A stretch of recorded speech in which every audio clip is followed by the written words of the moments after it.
So buying used can not only be great for the earth that we live in, but also good for our pockets. Whenever somebody needs a new computer or something that they need for work or school, I always advise them to go ahead and look on Facebook Marketplace and see if you can find something used that is still good and will work for your needs. And yes, I take my own advice. So I actually just got myself another computer, which I paid $120 with. Now, here are the details of this computer. This is actually the computer that I purchased. I always buy used, I never buy new for myself. Whenever it comes to like work computers or school computers. This is a Latitude 5490, which comes with an 8th generation i5 quad-core processor. Mine came with 8 gigs of RAM already installed with no drive, and it also came with the power supply already with it. Now, the reason why they don't come with the drives is because a lot of these professional computers are actually computers that schools or government agencies replace every few years. So if you're lucky, you can actually find these. These are rare, barely used. They're actually really nice systems with a few scratches on top of it, of course. But that being said, I'm going to take you through my experience with this computer, because there's a few things that you have to look out for when it comes to buying used. Now, when it comes to laptops, here is a few things that you have to look out for. First, make sure that the battery is good. If the battery is not good, you're going to have to spend more money to replace it, because batteries do die in due time. That is just how they work. The second thing you have to look at is make sure all of your ports work. So somebody hands you this, check your ports. Check every single USB port, your power, make sure the power charging port works, your HDMI. This has a Type-C, I believe, somewhere. Yeah, Type-C there. Make sure all of your ports work. All right, another thing that you have to make sure that works, obviously turn it on and make sure that the computer turns on. But once it's on, if you see it turn on, make sure you go to the BIOS, because this is where it's very important to check. Now, with used computers, you have to be very careful. They have previous owners. Some people actually, more than likely in a company or a corporation or a school, they will put a BIOS password on these machines.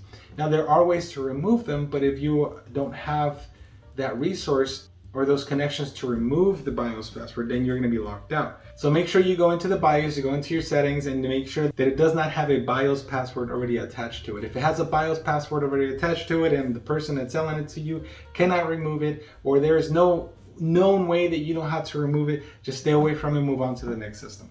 Another thing that you need to do when checking a used laptop is make sure that all of your keys and buttons work. So if possible, have the person selling it to you install an operating system so you can actually type on the keyboard and test everything else out. Now, here is where I failed.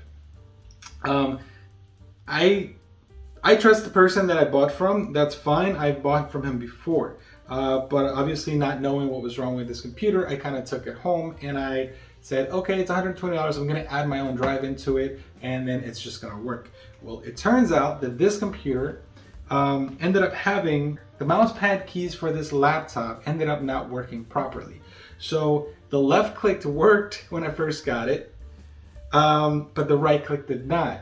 I ended up taking the buttons out, putting them in 91% alcohol, and swirled it around to see if I can get a lot of the gunk out of there, because in the past, sometimes the parts just end up working after you put them into some alcohol.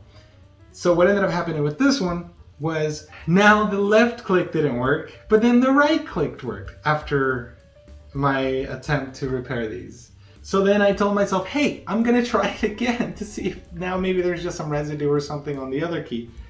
Well, on the third try, it just didn't work. So none of these keys work anymore. And now I have to replace the keys. Now, that's not a big deal.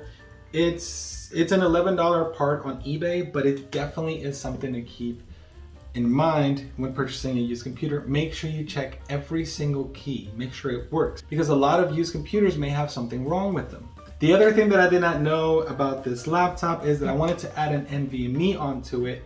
But in order for me to add an NVMe, which it does have an NVMe slot, you need an adapter that originally comes with the laptop. Now, if these were ordered in bulk to a company with a SATA SSD, it may mean that they never included that. But now that I want to put an NVMe in, I actually have to go ahead and order my own little adapter so I can actually connect it properly.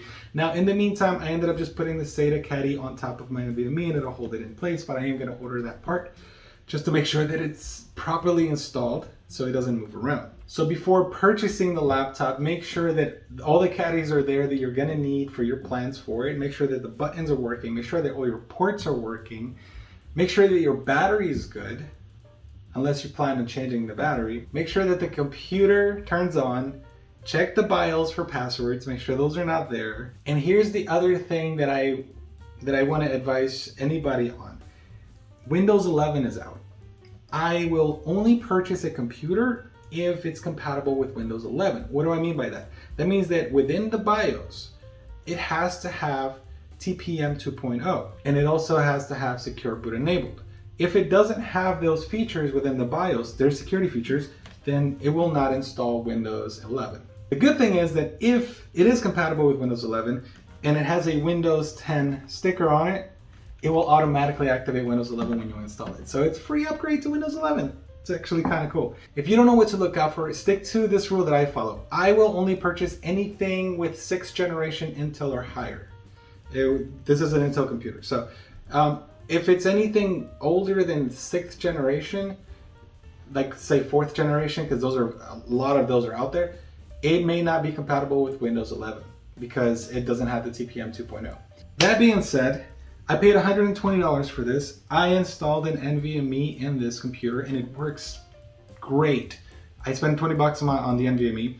And yes, I'm gonna have to buy the adapter, which is gonna cost me a couple bucks, but I also have to buy the 2 mousepad buttons. That's gonna run me another $11. So altogether, for a computer that's compatible with Windows 11, and it does install Windows 11, so it's gonna be fine for the next couple of years or 3 years or so on. And it's gonna be more than enough for my work and spreadsheets and school or whatever I need to do with it, right? Altogether, it comes out to about $151, which means I didn't have to go out there and buy a $600 laptop that does the exact same thing. It also means that I provided an income for somebody that recycles or resells these systems. It also means that I helped our Earth out by extending the life of this system so it doesn't end up at the dump. At least that's the way that I like to look at it. So yes, definitely a good idea to go out and buy used equipment. Just make sure that you're looking at every single detail. I think for $120, I got lucky on this one. The worst thing is gonna be this part here, but it's an $11 part. I'm fine with that. All right, everyone, if you have any questions, make sure you leave your questions down below in the comments section. If you have any ideas for videos that you want me to do, if I can get my hands on stuff, make sure you put it down in the description. Go out there and save yourself some money by buying something used that you can extend the life of to also help our Mother Earth. Bye.